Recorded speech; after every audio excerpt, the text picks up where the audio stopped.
This thing right here is a Kia Sportage SX Hybrid. So it's a car that's efficient, it's practical, and if I'm being honest, maybe it's a bit too well behaved.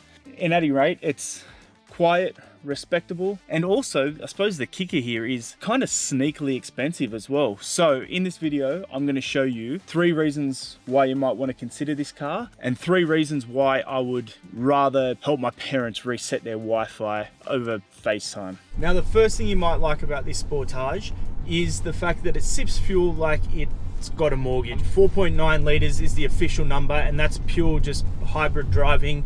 You don't need to plug it into a life support machine overnight. That's just what you get straight out of the pack. I've had lawnmowers that are thirstier than this. Basically, this thing you can do your work commute, pick the kids up from school, and probably even go from Sydney to Melbourne on a single tank, because you're looking at plus or minus 1,000 Ks to a single tank in this, which is pretty impressive. For comparison, the RAV4 GX Hybrid, that's 4.7 litres per 100, so it's a little bit better. And the Haval H6 GT plug-in hybrid, they reckon that'll do 1.6 litres per 100 Ks, but that is only if you plug it in every time you drive it. If you don't do that, that number creeps up into the 5s, which is still pretty impressive actually, but this is still more fuel efficient if you aren't plugging it in. If you're thinking about something like the Mitsubishi Outlander, that isn't going to get close to this. So in the world of hybrids, it runs pretty lean. It's not the best, but the good thing is you don't have to plug it in at night. You don't have to worry about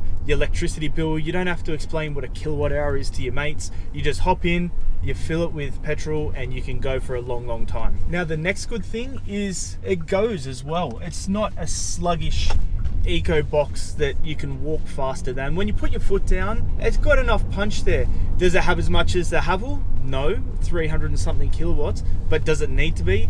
I'm going to guess that 99% of people do not need 321 kilowatts in a family car. What you do get though is 169 kilowatts and 350 newton meters of torque, so perfectly adequate for, again, school run, a road trip, anything. You're not going to miss out on that power from the Haval. It cruises through traffic, it switches between the electric motor and the petrol engine pretty seamlessly, to be honest, and with a 6-speed, a proper 6-speed gearbox, none of that CVT stuff, it doesn't feel like you're driving a NutriBullet, and it doesn't make that horrific, just grinding, just blending sound that the CVTs do. So that's a plus in my book. Thank you, Kia, because this thing still has physical knobs for volume and air conditioning. It's not hidden between 15 layers of touchscreen. You don't have to swipe down and then across and then press that 3 times and swipe your finger up. Just here, you just control it there. And I know what people are going to say. Yes, it's a touchscreen, but this is super functional as well. So if you want directions or your kind of jump keys, you just hit that and you've got your nav and you've got your media, and then you can do your volume and everything here, tune on this knob here, then back to air conditioning, fan, temperature. It just works really, really well. 12.3 inch touchscreen, and you don't have to jump into it to do absolutely everything. I swear, if another car manufacturer just puts everything hidden behind this and that and this, I'm gonna fight someone. I swear, it's just so annoying sometimes. Now, another reason you might not want this thing, or might want to consider something else, is there is no all-wheel drive. Full stop on the hybrid. So if you've got dreams of muddy weekends and beach runs, keep dreaming, because it's not going to happen. This is a tarmac only operator. Give it a hill, some puddles, and you could be in some strife. And it's not that bad, but you know, you can get all-wheel drive in the RAV4. So if that's something that you are doing, if you're a weekend adventurer, there could be a better option out there for you. Now, another reason you might want to consider something else is because this thing costs 50.5 grand, but that is only if you don't want fridge white. If you want something like this, that's another 600 bucks. So for this thing here, you're looking at 51,000, say 200 to get this package here. I mean, you still have to open the boot. There's no sunroof, there's no heated seats.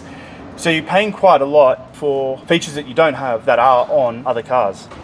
Meanwhile, you could grab something like a RAV4 GX Hybrid for 46,700 drive away.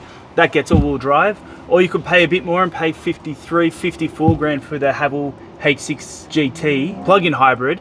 You get 180 Ks of range, 360 camera, ventilated seats, heated seats, sunroof.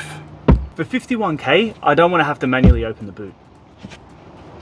Now, if we want to compare it to the other two again, the RAV4 has 580 litres, so technically that's the winner, but this thing is basically a Costco warehouse compared to the Haval H6 GT, because that thing has 392 litres, so you're quite up on that. Also, technically, I think this is my 6th point, so there you go, a bit of a neutral one.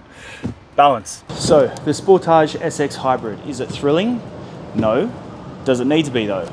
No, it doesn't. But what it is well built, it's efficient, and it's reliable. And in 10 years, when some of the other cars are on their second battery claim, this thing will probably still be going. I mean, being fair, the RAV4 is probably still the value pick in the range, if I'm being honest, but this thing is quite a lot nicer inside. And the Haval H6 GT PHEV plug-in hybrid, well, that's kind of still a bit like the new kid at Footy Trading. You don't know if he's going to stick around or if he's going to drop the ball or if he's the goods or not. You do get a lot more for your money though, but we haven't seen that in play in Australia long enough just yet. The Kia, it's the quiet achiever. If you want something that feels familiar, behaves itself well, and won't really throw any surprises at you, this thing's probably a safe bet.